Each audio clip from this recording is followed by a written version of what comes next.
just not making sense. I wanna get in trouble. Take the faith I've left, burn it up in a bubble. Throw it up to the stars, buried deep in the rubble. Someone sound the alarm, I'm ready for trouble. Hey everyone, Ryan Pope here from Tennessee Christian Bass Anglers. Today we're out here on Beach Creek. For you all that know where that's at, you know it's pretty good fishery.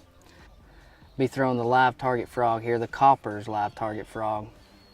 And what I like about this frog is it's very natural. It's a very natural color. This is the green and brown. If you look here, you can see that we've trimmed one side because they seem to be eating it with a walk. And then of course we've got the infamous Rapala knot right here, loop knot, to help us walk it. One thing I found out about the Copper's frog is, if you can see this, it's got a completely closed eyelet. I guess they've soldered over it or whatnot, but I've had a lot of issues with frogs in the past, especially with loop knot, with this braid being such a small diameter, that it'll pop out of there, you know, when you're working it. And with this completely closed eyelet, it just doesn't happen. If you drop it right on the edge of the grass, it's going to spook the fish. But I like a pop, pause, pop presentation, because it's creating enough disturbance, but it's still, you know, slow enough for the fish to key in on it. Because I mean, these fish are kind of lethargic in the summer months, at least I think so for me, that they don't want it moving too fast. You know, a lot of people, they try to get a reaction strike out of them, in which I get you know, the theory behind that, but it doesn't really work out for me. So I just like to work it nice and slow. You know, I get it way back there in the grass and just work it out of there real easy, you know, until I get to the edge. And then once I get to the edge, I just kind of work her nice and slow once it drops off. So there, I hit the water, work it nice and easy. Just pop, pop, pause it, pop it. And if you kind of pull it to the side with that Rapala knot, it's going to allow that bait to walk and kind of stay in place. It gives the fish more time to key in on it, to get a look at it. And a lot of times that's when your bites are going to happen, especially when it's coasting, when you're walking it and then you come off that pop and it coasts. That's generally when they're going to eat it.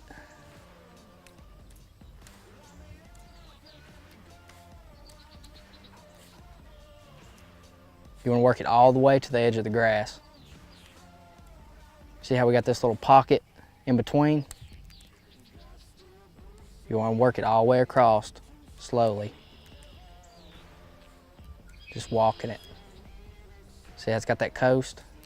That's what you want. Those legs on there, that's that living rubber, so they're still gonna move after you've stopped it. You know, they're gonna dance a little bit. A lot of times it's something like that that's gonna get them to bite.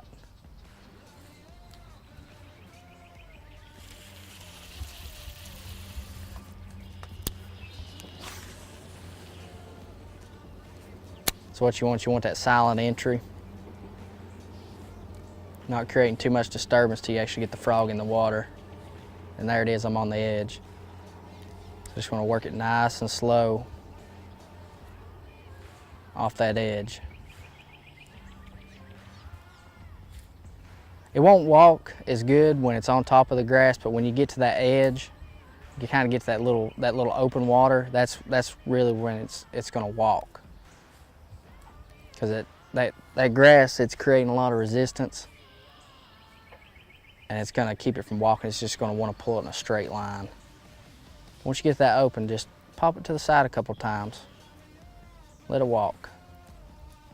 Then let it coast. Let it sit.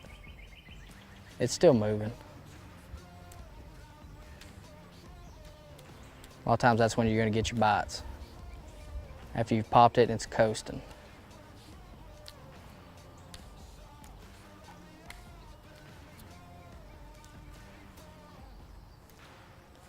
Now we're back on top of the grass. You can see just pop, pop, pause it, pop it.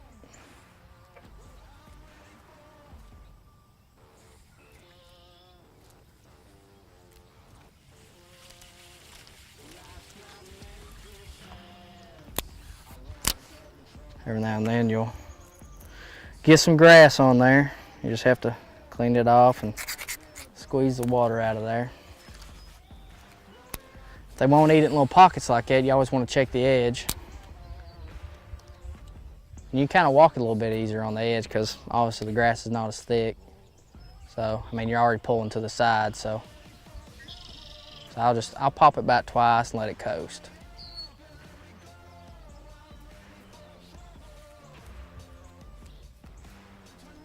And see, it's getting back in that grass, so it's gonna have to do a straight pull to get to the edge of it. I'm gonna pop it out of that grass, go back to the side pull, walk it, let her coast. You know, we'll be throwing it on 50-pound braid. A lot of guys throw it on 65, which is, you know, a little bit thicker diameter, so the line doesn't bury, you know, as much in the spool when you're doing those hook sets. You know, you've got, you know, a lot of guys are throwing it on like a 7-1-1, and that's what we're throwing it on today, 7-1-1. Generally, I like to throw it on like you know, 7-2 to 7-6 heavy rod. This is a 7-2.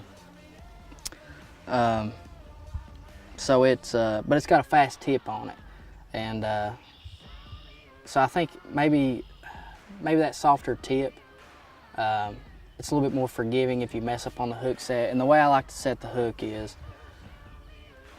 I like to pause, and everybody does. A lot of people call it a Tennessee two-step or something like that. You know, you'll take a step forward, and then you'll set the hook. It gives that fish time to get this bait, you know, in their mouth really well and down under the water. That way they've turned away from you, and then when you swing on them, it'll really bury those hooks. And that's what you want. You don't want to, you know, prematurely set the hook and then all they had was the legs or the tail or whatever.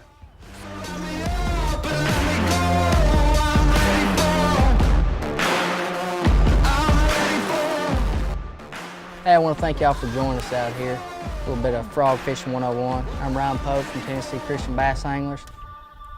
Join us again next time.